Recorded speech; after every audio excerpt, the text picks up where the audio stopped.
Today on Smackey's Garage, we're gonna make some good progress. We're gonna get both doors installed. We're gonna get the shifter installed in the center, and then we're gonna get both the driver's side and passenger side seats mounted in the Factory 5 GTM. So let's go ahead and jump into the video.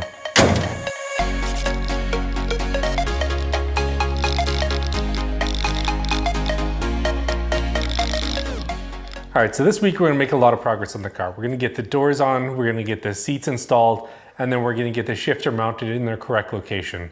Now, when we do this, the doors are fiberglass and don't fit correctly. The shifter, we need to build some custom mounts for it. And the seats, I bought some brackets from V-Raptor, and we need to custom screw those, into the floor of the car itself and make sure that they are stable. So not only do we need to do that, but we need to screw into the back of the seat backs too. So everything here is custom, everything here is requiring a lot of fabrication to get it installed. So let's go ahead, let's start by getting the seats installed. All right, with these custom parts that I bought from V-Raptor, I'm able to take them and I need to modify them by drilling a hole in the bottom of each one to be able to get it to fit and to mount to the floor. Now, the reason why they're not drilled is because you need some customizability on where you're gonna put them on the floor. So I wanted to make sure that I drilled them in the right spot. So to do this, we actually mounted the brackets to the seats first. And after we had the brackets mounted on the seats, we put the seats in the car and we sat in it to figure out where each one's gonna land and where we're gonna have the best reach for the pedals. Now, the seats are essentially just some fiberglass seats that were covered in some nice material. And after we had everything fit to be the right size, we were able to finally drill the holes where the bolts are gonna go through, and they're gonna meet the rib nuts on the other side.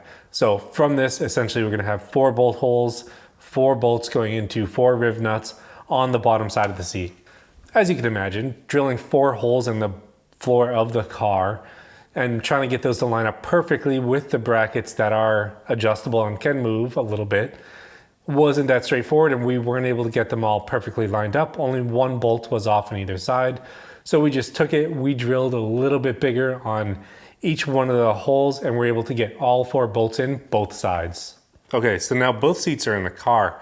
You can see each one is mounted. There's a slight space between the firewall and the seat, and they aren't that hard to get into, and they're pretty comfortable when we look at it.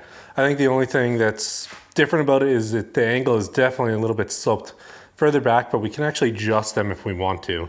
While these are in right now, they have to come out again because, you know, we got to do the carpet, we got to do some work under there and build up the rest of the firewall, get everything together. But we wanted to get them installed so that we can move the car around safely, which is something that we really haven't been able to do. And from a fit standpoint, you know, I can finally reach the pedals and without an issue and without having to worry about sliding back. So that is something else that's good about this.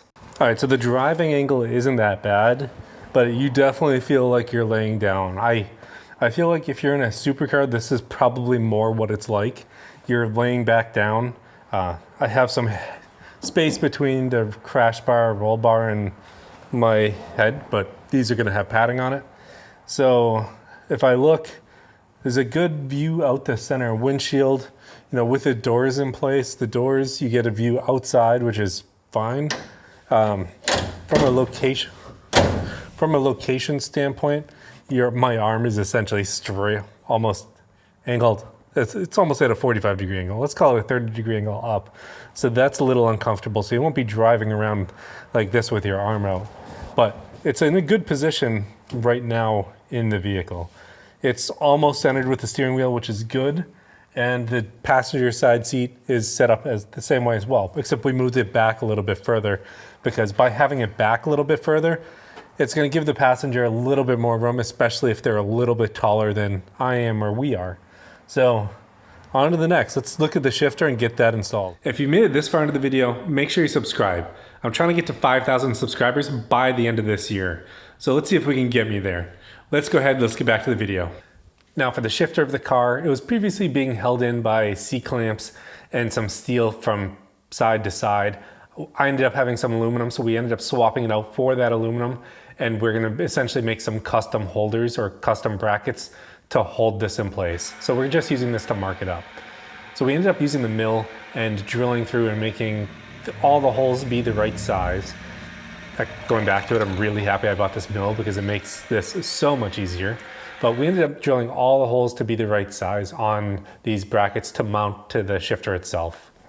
So we originally started with expecting to have these mounted on the top, but what we found is we're probably going to have the interior panels here, so they have to be mounted to the bottom. So we adjusted our plan a little, and instead of having these brackets go all the way across the top, then we are going to have them kind of underneath that channel or underneath that frame rail. So added some more holes to it. So essentially all that meant is we had to re-drill this, make sure everything was in line, and then come up with a way where we could have the bolts not protrude from the top of that surface there on the frame chassis and the channel. So as you can see here, we cut both sizes of the pieces so that they can fit completely under the frame, and we can just put a through bolt through and hold them up and into place. And then this will mount to the shifter itself.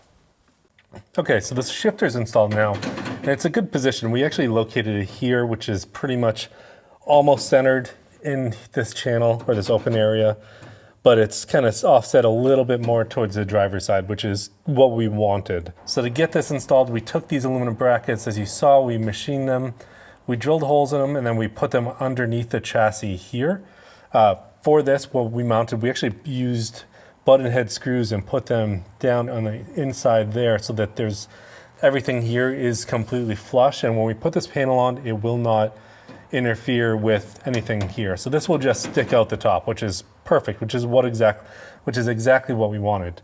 And it'll give us good room for the dash when we get that installed across the top. So we did change our mind a little bit here. These two bolts go directly into the shifter down here. We couldn't do that when we were looking at the top piece up here, so we ended up using some L brackets, and we made two brackets to go into the side of this shifter box. But you know, it's in a good location.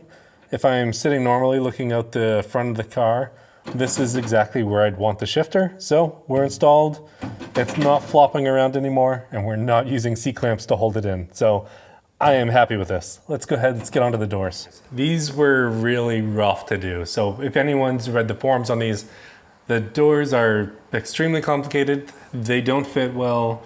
The instructions aren't great. And there's a lot of trimming that you have to do. And on top of that, I actually ended up breaking one of the doors here on this side by accident by getting my sweatshirt caught on a piece here, which was up here. So we got to figure that out later. So yeah, so this, we have a little bit of a situation here, and we're gonna cut it off and see if this is gonna be a mediocre idea or a horrible idea that we're gonna pay for in the future. So let's cut and see what happens.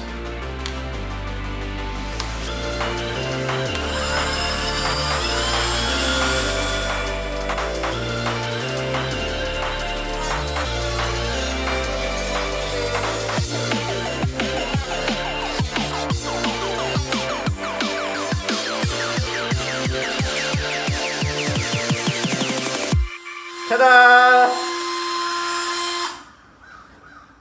And here we see. But the door fits now though.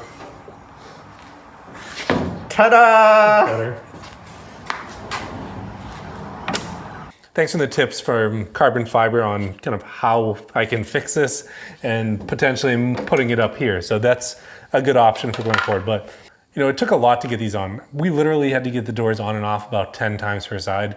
I have a GoPro video of about 5 hours of us working on these doors, taking them on and off. That was essentially put them on, mark them up, figure out what needs to get trimmed, figure out what doesn't fit, figure out why the hinges aren't working, figure out where does the door latch go in the back and try to make that work, and then trying to figure out where the door striker goes in the back and trying to make that work.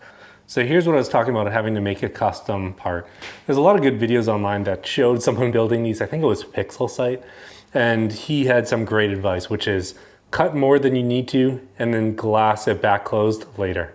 And that's the path that I didn't really take on this side, but the path I took on the other side, and it seemed to work. On kit cars like this, none of them are actually drilled, none of them are actually located. So I needed to essentially drill and cut holes for all of these parts and locate them. The instructions don't really tell you where to locate them, so you essentially have to put them on the body and then try to figure out how everything lines up. I should say the instructions do give you a general area of where things are supposed to go, but it's not always the best area for them when you're building this kit car. And this kit car is really old, so I mean, it's like a so it is the first generation and the GTM, and then the instructions that go with it, I mean, they're not great. But still, there's a ton of body work to do. Here's an example of some of the body work that you have to do. You can kind of see that this is not straight at all compared to this, which is straight. So a lot of work to do to get this to fit, and it still has to be shifted back. Overall, we're happy with the way that this is starting to line up. You know, like I said, we did break it up here, so this needs to be glassed over and fixed. This still needs to come back. The shape is not right, so we need to figure out what we're gonna do there. So you can see kind of this is lined up here at this edge with this, but it's still not lined up down here, and there's actually a decent sized gap. So we have to figure out what are we gonna do here to make it work. But overall, they came out pretty good on this side. The other side definitely needs more work. Now for this side of the door, all we wanted to do was kind of get it hung and get it close to where we want it. So you can see there's still more work to do here. This needs to come back. This is up a good amount on this edge. So we do have to actually reposition the latch in it and get this one to fit better. So this latch actually needs to drop a little bit more. So you can see I've actually cut the hole for it, but I need to slot these holes so I can push that back. But this still needs to be done on this side. But as you can see, the doors do open, they do latch, so it is good progress. Up here, there's definitely some material that needs to be taken off here. You can see it's not perfect. Well, essentially on the other door, we did cut some material off here to the edge. But even if we do that, there's still gonna be a gap down here that we can decide to either kind of fill in or just leave it as it is. A lot to decide on as we make progress. Now back here, I have the option of, do I want to make it like the other door? Cut it and essentially glass it to the body of the car. I think that's the way we're gonna go because it's gonna make it easier, I think, in the long term to get everything lined up.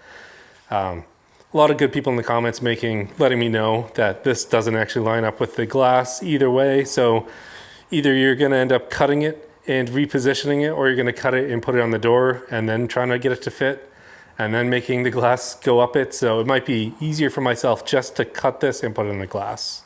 Now the nice thing about these doors now, everything seems to be working pretty well. So there is a latch in there that opens and shuts. They shut pretty easily. So there we go. One of the interesting things about it is the doors, when you do open them, they do fly all the way open because the motion is actually down and away from the car. So that's one of the things that you gotta get used to. But overall, happy with that. Now, even though we made some good progress here with the car and with specifically getting the doors on, it's a lot of fiberglass work, but it's not even the hardest part of getting the doors on. The hardest part is getting the windows to work and everything to line up. So that's really where we're going next. And that is gonna be another video that probably will be a nice time lapse so you can see everything that we have to do. It's probably gonna be a lot of cutting, welding, and making everything try to fit together. So stay tuned for that. Don't forget to subscribe. Thanks for tuning in today on Smackey's Garage.